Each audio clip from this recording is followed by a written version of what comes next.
James Park wiped the grease from his hands and stared at the broken engine before him. Another 12-hour shift at the orbital docks, and he had barely made enough credits to pay for food. 3 years ago, he had been a decorated engineer in the Earth Defense Corps. Now he fixed alien ships for scraps. The war had ended badly. Not with defeat, but with politics. James had refused an order that would have killed civilians, and the military had quietly pushed him out. Honorable discharge, they called it. Unemployment was the reality. He climbed down from the Thorian cargo vessel and checked his account. The payment had come through. Barely enough to cover rent for another week. James sighed and headed toward the exit of the docking bay. That was when he saw her. She stood near the entrance, wearing a dark cloak that did nothing to hide her otherworldly beauty. Her skin had a faint blue tint, and her eyes were too large and too bright. Valoran. James recognized the species immediately. They were one of the most powerful empires in the Galactic Union, and they treated humans like amusing pets. The woman looked terrified. She kept glancing over her shoulder at the crowds moving through the station. When her eyes met his, she walked straight toward him. James tensed. Valorans did not approach humans unless they wanted something or were about to cause trouble. She stopped in front of him and spoke in perfect English, though her accent was strange and musical. "I need your help, human. My name is Arya, and people are trying to kill me." James looked around expecting security or a camera crew. This had to be some kind of prank. Valorans did not ask humans for help. They barely acknowledged humans existed. "Why would I help you?" he asked, keeping his voice flat. "Because I can pay you more credits than you will make in 5 years. Because if you do not help me, I will die tonight. Because you are human and humans do impossible things." That last part almost made him laugh. Humans do impossible things. That was what the other species said when they were being polite. When they were being honest, they said humans do stupid things. "What do you need?" James asked. Despite himself, Arya pulled her cloak tighter. "I need to reach Kairos Prime. The Union Council is there. I have evidence that my brother is planning to assassinate me and take the throne illegally. But Valoran law requires nobility to travel with a registered spouse or blood relative. I have neither, and you want me to pretend to be your husband." James said, understanding immediately. "Yes, for the journey only. Once we reach Kairos Prime, you will be free to go with enough credits to start a new life anywhere in the Union." James should have said no. He should have walked away from the crazy alien princess and her problems. But his account had 17 credits left, and his landlord had already threatened eviction twice. How much he asked? 50,000 credits. James felt his breath catch. That was enough to buy a small ship. Enough to disappear and never work another day in someone else's docking bay. He looked at Arya again, really looked at her. She was scared. Actually terrified. And despite being a princess from a species that looked down on humanity, she had chosen to ask a human for help. "Fine," James said. "But we do this my way. If I think we are going to get caught, I walk." "Deal." "Deal," Arya sighed, and for the first time she smiled. The next 2 days were chaos. Arya had connections and money.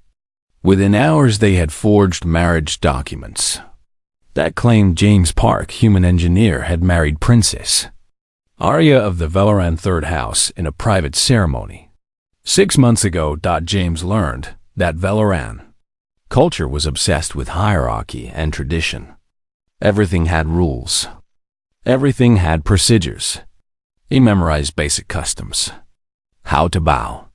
What words to use when addressing nobility. How to walk 2 steps behind Arya in public. That last one made him uncomfortable, but Arya explained it was normal for Valoran spouses. The higher-ranking partner walked first. James was surprised the whole setup was not more complicated. They also rehearsed their story. How they met. Why Arya had married a human. What their life together was like. Arya was a good actress. James was less convincing. but she assured him that most Valorans would not care enough to ask detailed questions. Finally, they boarded the starliner Radiant Dawn bound for Kiros Prime. The ship was massive and luxurious, far beyond anything James had seen. Their cabin had more space than his entire apartment. The first day passed without incident. They ate in their cabin and avoided other passengers. But on the second day, Arya said they needed to attend the formal dinner in the main hall. Staying hidden would raise suspicion. James put on the formal clothes Arya had bought him. They felt wrong, like he was playing dress-up. But when he saw Arya in her ceremonial gown, he forgot his discomfort. She looked like something from a fairy tale. They entered the dining hall together and every head turned. Dozens of Valoran nobles stared at them. At her, at him, at the humans standing beside a princess. The whispers started immediately. James felt his training kick in. He kept his face neutral, his posture relaxed. Let them stare. Let them whisper. He had faced enemy fire. He could handle some judgmental aliens. They took their seats at a table near the center of the room. A Valoran male with silver hair and cold eyes sat across from them. He introduced himself as Lord Kale of the 7th House and looked at James like he was examining an insect. So it is true, Kale said, his voice dripping with disdain. The princess has married a human. How progressive. Arya met his gaze without flinching. My choice of spouse is my concern, Lord Kale, unless you wish to question the authority of the 3rd house. Kale smiled, but there was no warmth in it. Not at all, princess. I simply wonder what your family thinks of this arrangement. Your brother, for instance. My brother supports my decisions, Arya said, though. James heard the slight tremor in her voice. Does he? Kale said. How fortunate. The rest of the dinner was tense. Other nobles asked pointed questions about their marriage, where they had met, why Arya had chosen a human, what James did for a living. James answered carefully, sticking to their rehearsed story. He and Arya had met when she visited Earth on diplomatic business. She had been fascinated by human engineering. Their relationship had grown from there. It sounded believable enough. But James could see doubt in their eyes. When they finally returned to their cabin, Arya collapsed onto the bed. That was harder than I expected, she admitted. James poured himself water and looked out the window at the stars rushing past. Your friend Kale suspects something. He is not my friend. And yes, he suspects. Kale serves my brother. He's probably reporting everything to him right now. So, they know we are on this ship. Most likely, yes. James turned to face her. Then why are we still sitting here? We should be preparing defenses, securing the cabin, finding weapons. Arya sat up and looked at him with surprise. You think they will attack us here? On a civilian vessel? I think your brother wants you dead and does not care how it happens. So yes, I think they will attack us here. Arya stared at him for a long moment. Then she nodded. What do you need? James smiled. It was not a happy smile. Time to show these aliens what humans do best. Let me see the ship schematics. They worked through the night. James studied every corridor, every maintenance shaft, every emergency system. He identified choke points and escape routes. He found supplies that could be turned into improvised weapons. Arya watched him work with growing fascination. This was not how Valorans approached problems. They followed protocols and procedures. James was improvising, adapting, thinking 3 steps ahead. By morning, they were as ready as they could be. James had even managed to rig the door sensors to give them early warning if anyone tried to breach their cabin. They tried to rest, but neither could sleep. They both knew what was coming. It happened on the 3rd day. The ship alarm screamed to life. The lights flickered and died, replaced by emergency red lighting. Over the intercom, a calm voice announced engine failure and ordered all passengers to remain in their cabins. James was already moving. He grabbed the makeshift weapons he had prepared and positioned himself by the door. Arya stood behind him, her face pale but determined. This is not engine failure, James said. This is an attack. Arya nodded. She knew he was right. In the corridor outside they heard screams. Then weapons fire. Then silence. Someone was moving through the ship, methodically hunting them. James checked his improvised weapon, a maintenance plasma torch modified to discharge in bursts. It would work for close range. It had to. The door sensors beeped. Someone was trying to override the lock. James looked at Arya. Stay behind me. No matter what happens, stay behind me. She met his eyes, and he saw something. There. Trust. She trusted him completely. Door exploded inward, and 3 figures in combat armor rushed. Through. James moved. Everything his training had taught him came flooding back. Analyze, assess, act. The first attacker came in fast, expecting an easy target. James hit him with the plasma torch at point-blank range. The armor held, but the impact threw the attacker backward into the second. The third raised a weapon at James. And Arya screamed. Time seemed to slow. James threw himself sideways, pulling Arya with him. The energy blast scorched the air where they had been standing. They hit the floor hard. James rolled, came up, and threw a metal panel at the third attacker. It hit his helmet with a satisfying crack. Then James was on him, wrestling for the weapon. They crashed into the wall. James felt ribs crack but ignored the pain. He had to get the weapon. Had to protect Arya. His fingers closed around the gun. The corridor was filled with smoke and screaming passengers. James pulled Arya through the chaos, moving fast but careful. He kept the stolen weapon ready, scanning for threats. The emergency lights cast everything in blood-red shadows. Other passengers stumbled past them, Valoran nobles, who had probably never experienced real danger in their lives. They looked lost, helpless. James ignored them. His mission was simple. Keep Arya alive. Get to Kairos Prime. Everything else was secondary.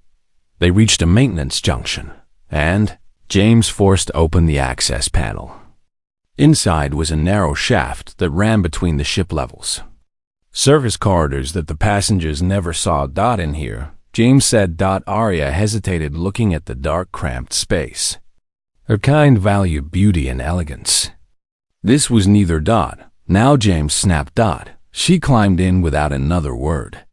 James followed and sealed the panel behind them. The sounds of the attack faded to distant echoes. They crawled through the maintenance shaft for what felt like hours.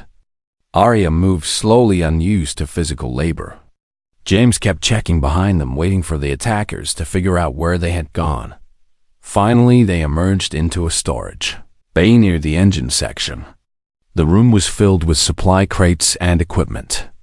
More importantly, it had a terminal. James moved to the console and began accessing the ship systems. His fingers flew over the controls, pulling up diagnostic data. "What are you looking for, Arya?" asked. James studied the readouts. "Information. The engines are not actually damaged. Someone overrode the safety systems and shut them down. They wanted the ship dead in space, so passengers could not escape. Can you restart them? Maybe. But first, I need to know where the attackers are and how many we are facing." He pulled up the internal sensor grid. The ship had hundreds of cameras and motion detectors. Most were still functional. James cycled through the feeds, quickly looking for anything useful. There. 5 signatures moving through the upper decks. All armed. All searching systematically. 5 attackers, Arya said. Her voice was tight. "My brother sent 5 trained killers for me. He probably sent more," James said grimly. "These are just the ones still moving." He continued scanning the feeds. The passenger decks were in chaos. People were panicking, fighting over escape pods. The ship's security forces were nowhere to be seen. Either they were dead or they had been paid to look the other way. James made a decision. "We cannot run. They will eventually find us. The ship is not that big. Then what do we do? Arya asked. We turn this into our territory, James said. We use the environment against them. Make them come to us on our terms. Arya looked confused. I do not understand. How can we fight 5 trained soldiers? We do not fight them fair, James said with a cold smile. We fight them human. Over the next hour, James worked like a man possessed. He knew ships. He knew systems. And he knew how to break things in creative ways. First, he rerouted power through the maintenance corridors, creating false heat signatures that would show up on enemy scanners. The attackers would waste time chasing ghosts. Then he accessed the environmental controls. He dropped the temperature in certain sections to near freezing. He increased pressure in others until the air became thick and hard to breathe. He created zones of total darkness and zones of blinding light. The ship became a maze. Unpredictable, dangerous. Arya watched him work with growing amazement. This was not how Velerans thought. They had protocols for everything. Proper procedures. James was making it up as he went, turning the ship itself into a weapon. What now? She asked when he finished. Now we hunt them, James said. He led her back into the maintenance shafts, moving with purpose now. He knew where the attackers were. The sensors told him everything. And he knew where they would go next. They reached a junction point above the main passenger corridor. James opened a ceiling panel just enough to see through. Below them, 2 attackers moved carefully, weapons raised. They were checking every door, every hiding spot. Professional, thorough. James pulled a metal rod from his pack. He had sharpened one end to a point. Silent, simple, effective. Stay here, he whispered to Arya. Before she could protest, he dropped through the ceiling panel. He landed behind the first attacker and drove the rod through the gap between helmet and armor. The attacker collapsed without a sound. The second attacker spun around, weapon coming up. Too slow. James was already moving. He grabbed the weapon barrel and shoved it upward. The blast went wild, scorching the ceiling. James drove his elbow into the attacker faceplate. Once, twice, 3 times. The plate cracked. The attacker staggered. James ripped the weapon away and fired point blank. Silence returned to the corridor. Arya climbed down from the ceiling, her eyes wide. You killed them both in seconds. James checked the bodies for supplies. Found extra power cells for the weapons. I was trained to kill Arya. The military does not teach you to fight fair. They teach you to win. He stood and looked at her directly. If that bothers you, say so now. Because it is going to get worse before it gets better. Arya met his gaze. She was scared, he could see that. But there was something else in her eyes too. Respect maybe. Or understanding. Do what you need to do, she said quietly. I trust you. Those 3 words hit James harder than any weapon. She trusted him. This alien princess, who had known him for less than a week, trusted him completely. He nodded once. Let us finish this. They moved through the ship like shadows. James had studied the enemy patterns. He knew where they would be. And one by one he eliminated them. The third attacker died when James collapsed a ceiling support on him. The fourth ran into a section James had flooded with coolant gas. She died choking, unable to see, unable to breathe. The fifth and final attacker was smarter. He had figured out what James was doing. He had taken hostages. 3 Velaran nobles huddled in the main dining hall with a gun to their heads. James and Arya watched from a concealed position above the hall. Come out, human, the attacker called. His voice was amplified through his helmet speakers. I know you are here. Surrender now, or I kill these people. You have 60 seconds. James checked his weapon. Almost empty. Maybe 3 shots left? Not enough for a clean takedown from this distance. Arya touched his arm. You cannot let him kill them. James looked at her. They are not my mission. You are. But Arya was already standing, moving toward the railing where the attacker could see her. "Wait," James hissed, but she ignored him. She stepped into view, hands raised. "Let them go. I am who you want." The attacker smiled behind his helmet. "Princess Arya, finally, your brother sends his regards." He raised his weapon, pointing it at her chest. James moved on pure instinct. He launched himself over the railing, dropping 20 feet to the dining hall floor. He hit the ground rolling, came up running. The attacker turned the weapon toward him. Too late. James crashed into him with all his momentum. They went down hard, sliding across the polished floor. James lost his weapon. Did not matter. He fought with hands and feet and rage. The attacker was strong, augmented probably. He threw James off. James hit a table, felt something crack in his chest. Did not care. He grabbed a metal chair and swung it like a club. It connected with the attacker helmet. Once, twice. The attacker drew a knife. They circled each other, both breathing hard. The hostages had fled. Arya was screaming something, but James could not hear her. His world had narrowed to this one enemy, this one fight. The attacker lunged, blade leading. James sidestepped, grabbed a knife arm, and broke it at the elbow. The attacker screamed. James did not stop. He drove his knee into the attacker's stomach, grabbed his helmet, and twisted hard. Something snapped. The attacker fell and did not get up. James stood there swaying. His vision was blurry. His chest hurt worse now. Probably broken ribs. Maybe worse. Arya ran to him, caught him as he stumbled. "You are hurt. I am fine," James lied. "We need to get to the bridge. Restart the engines. Get this ship moving." She helped him walk. Every step was agony, but he pushed through it. They had not come this far to fail now. The bridge was empty. The crew had abandoned ship in the escape pods. Cowards. James collapsed into the captain chair and pulled up the engine controls. His hands shook as he worked. Blood dripped from somewhere. His side, maybe. "Come on," he muttered. "Come on." The engines came online with a shudder. The ship lurched forward. James plotted a course for Kiros Prime and engaged the autopilot. "Done," he said. "We will be there in 6 hours." Arya knelt beside him. "You need medical attention now. In a minute," James said. His eyes were closing. "Just need to rest for a minute," James, Arya said sharply. "Stay awake." But the darkness was pulling at him.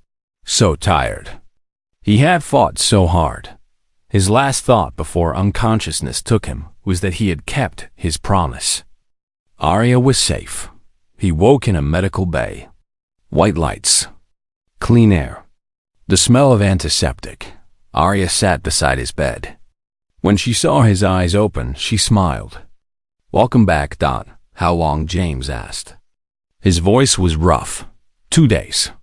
"You had 3 broken ribs, a punctured lung, and severe internal bleeding. The human doctors said you should be dead. They also said you will make a full recovery, because humans are apparently too stubborn to die properly." James managed a weak laugh. "Sounds about right." Arya took his hand. "Thank you, James, for everything. You saved my life more times than I can count. Just doing my job." James said. "No," Arya said seriously. "You went far beyond any job. You could have left me. Should have left me. But you stayed. You fought. You almost died for me." James looked at her, really looked at her. She had cleaned up since the attack. James spent 3 more days in the medical bay recovering. Arya visited every day, but she looked more worried each time. The council hearing was approaching, and she had no allies. No support. Just evidence that powerful people weren't buried. On the 4th day, James discharged himself against medical advice. He found Arya in their assigned quarters, staring out at the massive space station Kiros Prime. The station was enormous, home to millions and seat of union. Power. You should still be resting, Arya said without turning. I've rested enough, James said. He moved to stand beside her. What did the council say? She was quiet for a long moment. They will hear my case tomorrow. But Lord Kale and others have been spreading rumors. They say I am mentally unstable, that I invented the assassination attempts to gain sympathy, that I hired a human to play my husband in some desperate scheme. That last part is actually true, James pointed out. Arya almost smiled. Yes, which makes the rest of their lies more believable. What about the evidence? The data you collected? The proof of your brother crimes? They claim it is fabricated, altered. They say there is no way to verify its authenticity. James felt anger building in his chest. So they are just going to hand you over to your brother. Let him kill you, unless I can provide undeniable proof. Yes. That is exactly what will happen. Where would that proof be? Arya turned to face him. There is a data vault on Vila military station, Crimson Reach.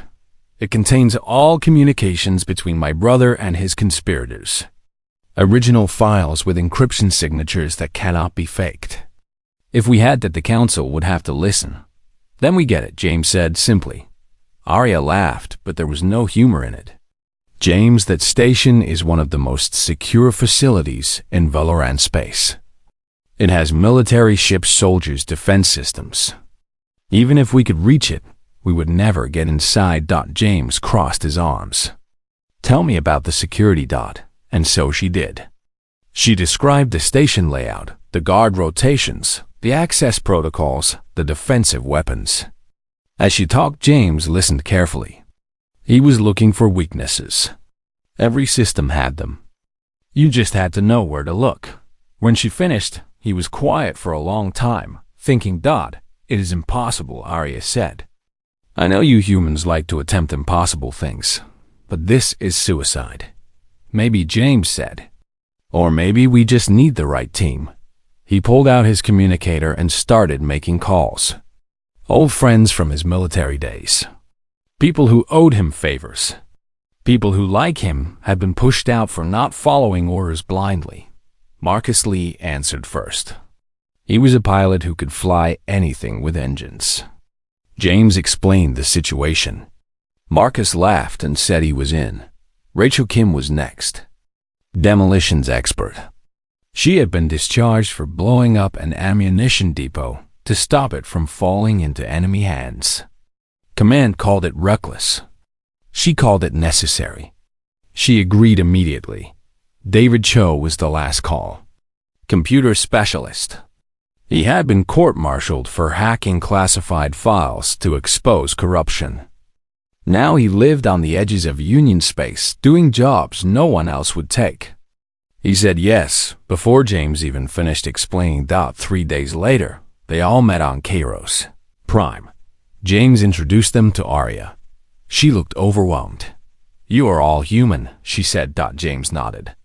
Humans are good at breaking rules and getting into places we are not supposed to be. This mission needs exactly the. They spent 2 days planning. David hacked into Valoran military networks and downloaded schematics of Crimson Reach. Rachel studied the weapon systems and identified weak points.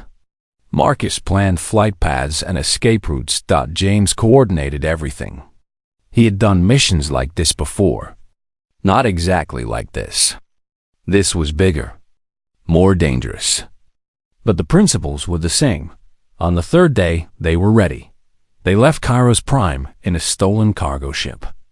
Marcus flew it like he was born to the controls, weaving through traffic and avoiding scans. Within hours, they had reached Valoran space. Crimson Reach Station. Appeared ahead a massive construct of metal and weapons, bristling with defenses. That is a lot of guns. Rachel observed. We are not here to fight them, James said. We are here to sneak past them. David worked his magic at the computer. He fed false identification codes to the station, made their cargo ship appear on scanners as a scheduled supply delivery. The station defenses let them approach. They docked at a cargo bay on the lower levels. The area was mostly automated, few guards. James had chosen this entry point carefully.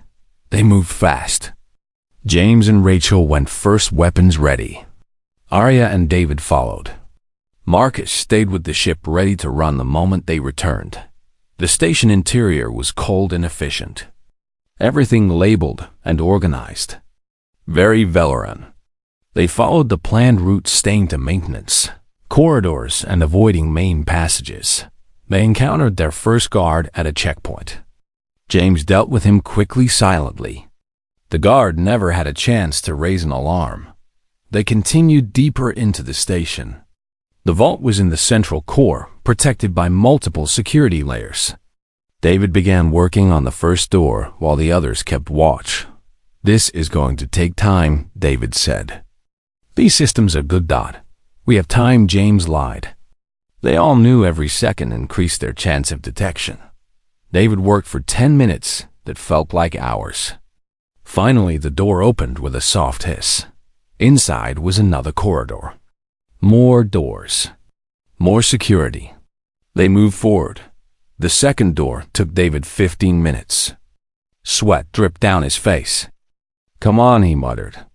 "Come on." Dot behind them. Arya watched the corridor. She was unarmed but alert. James had tried to make her stay on the ship, but she had refused.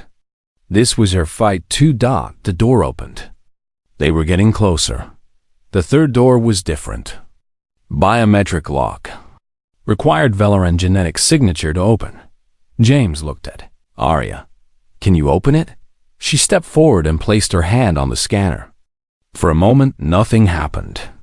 Then the door slid open. Dot. Inside was the vault. A massive room filled with data cores and servers. Everything protected by energy shields and failsafes. David moved to the central console. "This is it. All the communications. All the proof. Just need to download it." How long? James asked. 20 minutes, maybe 30. We do not have that long, Rachel said. She was watching the corridor behind them. Something is wrong. Too quiet. She was right. James felt it too. The mission had gone too smoothly. They should have encountered more resistance. Then the alarms went off. Red lights flooded the corridor. Blast doors slammed shut, trapping them in the vault. "They knew," Arya said quietly. "They knew we were coming." James cursed. It was a trap. They had walked right into it. "How much data do you have?" David asked. "Maybe 10%, David said. "Not enough. Get what you can," James ordered. Rachel set charges on that blast door. "We are leaving." Rachel moved fast, placing explosives at key points on the door. Outside they could hear boots running. "Lots of boots. Hurry," James said. David's fingers flew over the console. 15%. 20%. The download was too slow. The blast door shook. Someone was cutting through from the other side. Rachel looked at James. "Charges are set. But we blow this door and half the station will know exactly where we are." "They already know," James said. "Do it." Rachel triggered the explosives. The blast was deafening. The blast door blew inward, crushing two soldiers who had been standing too close. "Move," James shouted. They ran into chaos. Soldiers were everywhere. James fired as he ran. Drop 3. 4. His weapon overheated. Rachel threw grenades. Explosions rocked the corridor. Smoke filled the air. They turned a corner. More soldiers. David took a hit to the shoulder. Went down hard. James grabbed him, hauled him up. "Keep moving." Arya was right behind them. She had picked up a fallen weapon and was firing with surprising accuracy. The princess knew how to fight. They fought their way back through the station. Every corridor was a battle. James lost count of how many soldiers they faced. He just kept moving, kept fighting, kept his team alive. Rachel took a blast to the leg. She kept running. David was barely conscious. Arya was out of ammunition. They reached the cargo bay. Marcus had the ship-ready engines hot. Go, James shouted. "Get them on board." Rachel and Arya dragged David up the ramp. James covered their retreat, firing at the pursuing soldiers. More troops were arriving. Too many. James saw an officer pointing, directing fire. They were going to cut off the ship escape. James made a decision. He turned and ran not toward the ship, but toward a control panel on the bay wall. Rachel saw what he was doing. No, James, do not. He reached the panel and slammed his fist on the emergency release. The cargo bay outer door began opening. Atmosphere shrieked as it vented into space. The soldiers were caught off guard. Some were pulled toward the opening. Others grabbed onto supports. The whole bay descended into chaos. James ran for the ship. The pull of escaping air dragged at him. His feet left the floor. He was being pulled toward space. A hand grabbed his. Arya. She was anchored to the ship. Ramp holding him with both hands. "I have got you," she shouted over the roar. Together they pulled him into the ship. The ramp closed. Marcus launched them into space. Behind them, Crimson Reach station weapons fired. Energy blasts filled the void around them. Marcus dodged and weaved the cargo ship, moving like a fighter craft. They took hits. Alarms screamed. But Marcus kept flying. Then they were clear, jumping to faster than light speeds. Leaving Valoran space behind. In the cargo hold, James lay on the floor, breathing hard. David was being treated by Rachel, who had basic medical training. Arya sat beside James. "Did you get it?" James asked David. The journey to Velar took 5 days. James spent most of it in their cabin, trying to process what he had agreed to. Arya had asked him to be her real consort. Not pretend, real. And somehow he had said yes. He looked at himself in the mirror. Still the same face. Still the same scars from battles he would rather forget.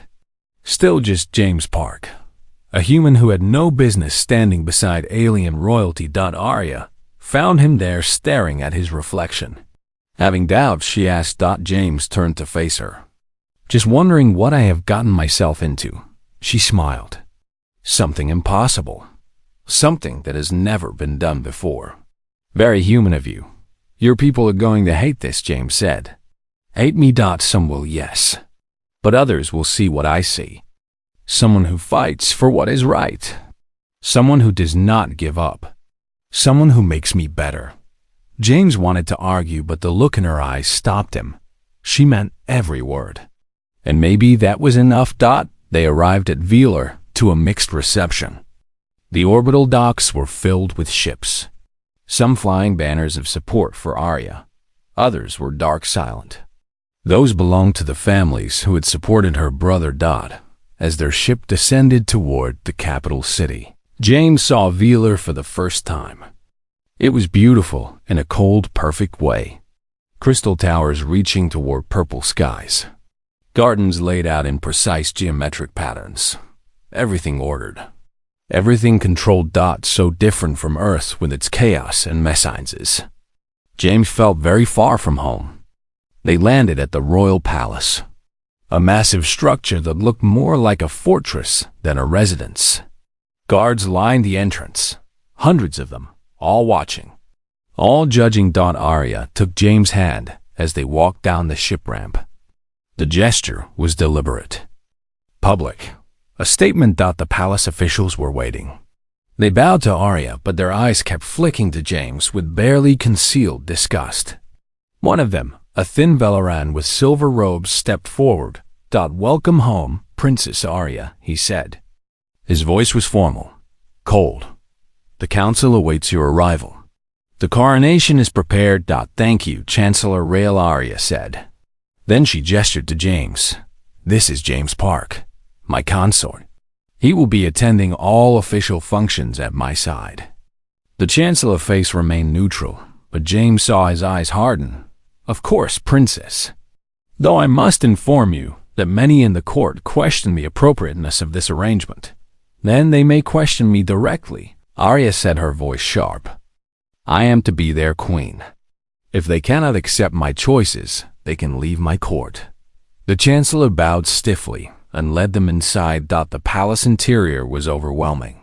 Also large, James' voice echoed when he spoke. Ceilings painted with scenes from Valoran history. Everywhere he looked, there was beauty and grandeur that made him feel small. They were given quarters in the royal wing. Rooms so large James could have fit his entire former apartment inside.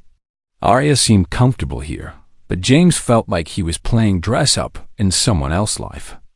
That evening there was a reception. All the major noble houses attending. A chance for them to see the new queen and judge whether she was worthy. And a chance for them to see the human she had brought. Home. James dressed in the formal clothes Arya had selected. Dark blue that she said complemented his human features. He felt ridiculous. "You look good," Arya said when she saw him. Strong. Confident. "I feel like a fraud," James admitted. She walked to him and adjusted his collar. "You are not a fraud. You are the man who saved my life. Who fought an entire military station to help me. Who agreed to stand beside me even knowing how difficult it would be. That takes more courage than most of these nobles will ever possess." James wanted to believe her. He took her hand. "Let us get this over with." They entered the reception hall together. The room fell silent. Hundreds of Valoran nobles stopped talking and turned to stare. James felt every eye on him, judging, measuring, finding him wanting. Arya walked forward with her head high. James matched her stride for stride. If she could face this, then so could he. The nobles parted before them. Some bowed. Others merely stepped aside. A few openly glared at James. They reached the center of the room where a raised platform had been prepared. Arya ascended the steps. James started to follow, but a guard stepped in his way. "Only the royal family," Chancellor Rael said from beside the platform. James looked at Arya. She was watching the exchange, her jaw tight. "He is with me," Arya said clearly. The Chancellor smiled thinly. "Forgive me, Princess, but tradition states only those of royal blood may stand upon the coronation platform. Surely your human companion understands the importance of tradition." It was a trap. James saw it immediately. If Arya pushed the issue, she would be seen as disrespecting tradition before she was even crowned. If she backed down, she would look weak. James made the choice for her. He stepped back and bowed. "I understand, Chancellor. I will wait here." He saw frustration flash across Arya's face, but she nodded. The ceremony began. A priest in elaborate robes approached carrying a crown. It was ancient. James could see that. Probably passed down through generations. The priest spoke in Old Valoran. James' translator struggled to keep up, but he caught the meaning. Duty, honor, service, sacrifice. The priest placed the crown on Arya's head. She became Queen Arya in that moment, ruler of billions. One of the most powerful individuals in the Union. She stood alone on the platform as tradition demanded. Her old life severed. Her new role accepted. Then she did something no one expected. She turned and looked directly at James, held out her hand to him. The hall erupted in whispers. The Chancellor looked shocked. Even the priest seemed uncertain. Arya's voice rang out clear and strong. "I am your queen, but I will not rule alone. I choose to have this human James Park stand beside me. Not because tradition demands it, but because he has earned it through courage and loyalty and sacrifice. If any here question this choice, then question me, challenge me. But know that I will not be moved." The hall was silent. No one spoke. No one moved. James stood frozen.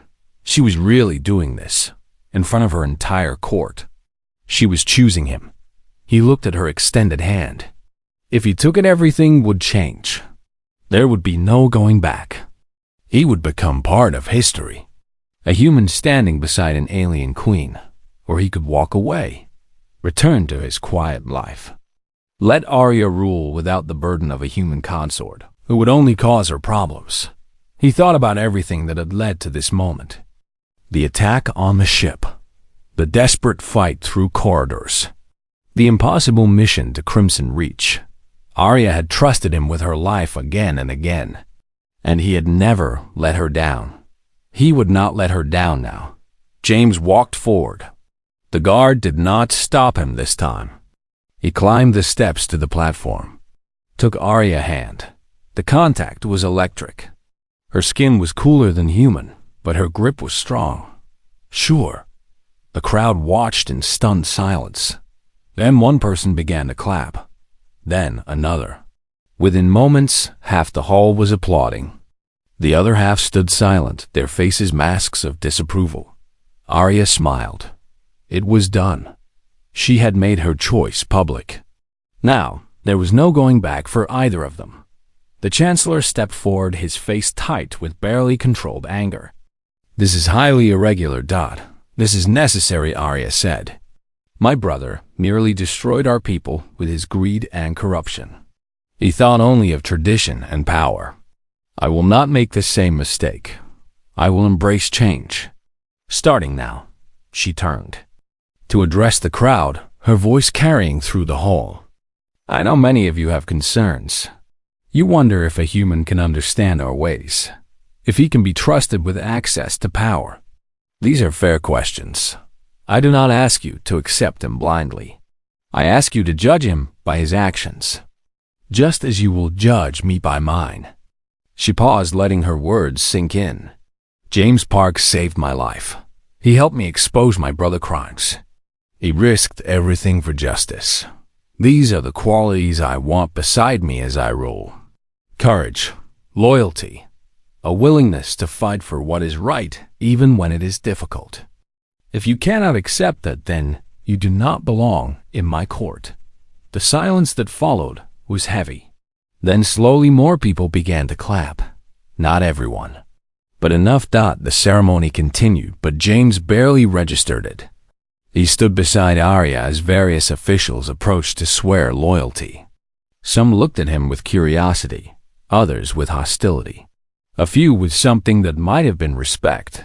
When it finally ended, they returned to their quarters. Arya removed her crown and set it carefully on a table. Then she turned to James. "Thank you," she said quietly, "for standing with me." James shook his head. "You took all the risk. I just held your hand. You did more than that. You showed them that I mean what I say, that I will not be controlled by tradition or fear. That took courage." James sat down heavily. "What happens now? Now comes the hard part," Arya said. "We actually have to rule. Make decisions that affect billions of lives. Deal with nobles who want us to fail. Face threats we cannot even imagine yet." "Sounds terrible," James said. Arya smiled. "Yes, but we will face it together."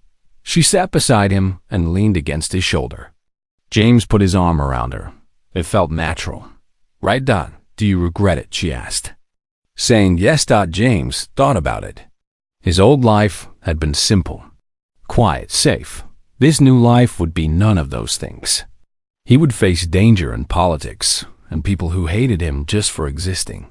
But he would also stand beside someone he believed in, someone who wanted to make things better, someone who saw humans not as lesser beings, but as equals. "No," James said, "I do not regret it." "Good," Arya said, "because I am not letting you go." 2 years passed like a storm. Fast, chaotic, transformative. James stood on a balcony, overlooking the Valoran capital, and marveled at how much had changed. The city looked different now. Human engineers had helped redesign the infrastructure. Buildings that had stood unchanged for centuries were being upgraded. Old systems were being replaced with new, more efficient designs. But the real changes were deeper. Harder to see but impossible to ignore. The Valoran Empire was opening up. Trade agreements with species they had once dismissed as inferior. Cultural exchanges. Scientific collaborations. The rigid hierarchy that had defined Valoran society for thousands of years was beginning to crack. Not everyone was happy about it. James heard the door open behind him. He turned to see Arya entering. She wore a simple gown, not the elaborate robe she used for official functions. She looked tired but satisfied. "Long day?" he asked. She came to stand beside him. "The longest." The Council of Houses voted on the education reforms. It took 8 hours of debate, but it finally passed. James put his arm around her. "That is good news. Children across the Empire will benefit. If the traditionalists do not find a way to block implementation," Arya said. "They fight every change, every step forward, but you keep winning," James pointed out. "Barely. And at great cost." She leaned against him. "Sometimes I wonder if it is worth it. All this struggle." James turned her to face him. "You are changing an entire civilization, Arya. That was never going to be easy. But look at what you have accomplished. Education reform, trade equality, legal protections for lower castes. 2 years ago, these things were unthinkable." She smiled faintly. "I could not do it without you. Your human perspective. Your refusal to accept the way things have always been done. We make a good team," James said. "We do." She kissed him gently. "Have you heard from your friends?" James nodded. "Marcus is running cargo routes between Earth and Velar now. Says business is better than ever. Rachel joined the Union security forces. She's training their demolitions teams. David is here, actually, working with our cybersecurity division, and they are all thriving," Arya said. "Just like humanity is thriving. Your species has gone from curiosity to equal partner in just 2 years. Because you gave us the chance," James said. "You could have chosen any advisor, any consort, but you chose a human. That sent a message throughout the Union. I chose you because you were the best choice," Arya corrected. "The fact that you are human was simply something others had to accept." They stood together watching the city lights come on as evening fell. It was a moment of peace in lives that had little peace. Then James' communicator buzzed. He checked it and frowned. "What is it?" Arya asked. "Security report. There has been another incident at the trade district. Protesters. Some got violent." Arya sighed. "The Sons of Tradition again." The Sons of Tradition were a group of conservative Velarans who opposed every reform. They had started with speeches and pamphlets. When that failed to stop the changes, they had turned to sabotage and violence. 3 people had died in their attacks over the past year. "I need to address this," Arya said. "Make a statement. Let me come with you," James said. "No. You have meetings with the Engineering Guild about the new transit system. I will handle this." She kissed him again and left. James watched her go, feeling uneasy. The Sons of Tradition hated Arya, but they hated him more. In their eyes, he was the source of all the corruption. The human who had poisoned their queen mind. He tried to focus on his work. The transit system project was important. It would connect lower-class districts to the rest of the city, give people opportunities they never had before. But he could not shake the feeling that something was wrong. His instinct was proven right. 3 hours later, when alarms shrieked through the palace, James ran toward the command center. Guards were rushing everywhere. He caught one by the arm. "What happened?" The guard face was pale. "Attack on the Queen motorcade. She's been taken." James felt ice flood his veins. "Taken? By who?" "Sons of Tradition. They ambushed her convoy 5 kilometers from here. Killed her guards. Took her alive." James did not wait to hear more. He ran to the armory, grabbed weapons and body armor. He was moving on instinct now. Training. The same training that had kept him alive through countless battles. Captain Soren found him there. "Park, you cannot go alone. We are assembling a response team." "Then assemble faster," James snapped. "Every minute we wait, they could be hurting her." Soren hesitated, then nodded. 5 minutes. Meet at landing pad 7. James used those 5 minutes to access the security network. The attack had been coordinated, professional. The Sons of Tradition had help, probably from some of the noble houses who opposed Arya reforms. He pulled up traffic cameras and tracked the attackers' route. They were heading for the industrial district. Old factories and warehouses. Lots of places to hide. The response team assembled. 20 soldiers, all loyal to Arya, all ready to fight. James briefed them quickly, showing the projected location. "We go in fast," he said. "Secure the queen. Eliminate any threats. No mercy. These people tried to murder your queen." The soldiers nodded. They had trained with James over the past 2 years. They trusted him. They flew in fast and low. 3 attack ships. James was in the lead ship with Soren and 6 soldiers. His hands were steady as he checked his weapon. His mind was clear. Focused. He thought about Arya, about everything they had built together. If something happened to her, it would all fall apart. The reforms would die. The empire would revert to its old ways. Everything they had fought for would be lost. But more than that, he would lose her. The person who had seen value in humans when her entire species dismissed them. The person who had trusted him with her life and her heart. He would burn the world to get her back. They reached the industrial district. Scans showed heat signatures in a large warehouse. Lots of them. "Too many for just hostage takers. It is a trap," Soren said. "I know," James replied. "We are going in anyway." They landed hard. Soldiers poured out, moving in formation. James led them toward the warehouse. The door was sealed. Rachel had taught him enough about explosives. He placed charges and blew the door. Inside was chaos. Not just sons of tradition. Mercenaries. Professional killers hired by someone with deep pockets. James saw Arya immediately. She was bound to a chair in the center of the warehouse. Blood on her face, but alive. Her eyes met his, and he saw relief. Then the shooting started. James and his team took cover. Energy blasts filled the air. The enemy had superior numbers and position, but they were not expecting humans. James directed his team with hand signals. Flanking maneuvers, suppressing fire, tactical advancement. The Valoran soldiers followed his lead perfectly. They had learned to fight like humans. Fast, aggressive, unpredictable. James pushed forward. A mercenary rose to shoot at him. James was faster. 2 shots center mass. The mercenary dropped. He cleared the room methodically. No hesitation. No mercy. These people had taken Arya, had threatened everything he cared about. He reached her and cut her bonds. "Are you hurt?" She shook her head. "Not badly. But James, there is something you need to know. This was not just the sons of tradition. They had had help from inside the palace. Someone close to us." James heard movement behind them. Spun weapon raised. Chancellor Rael stepped out of the shadows. He held a weapon pointed at them. His face was calm, almost sad. "I'm sorry it came to this," he said.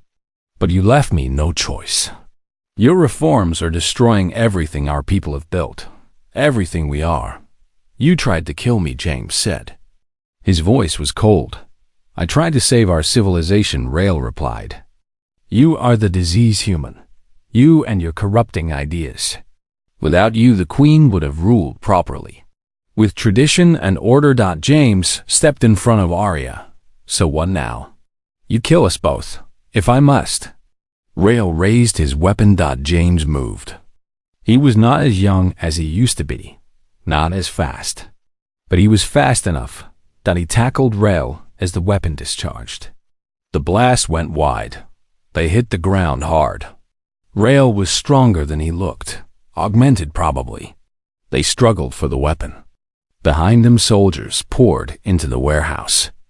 The remaining mercenaries were overwhelmed, but James did not see any of it.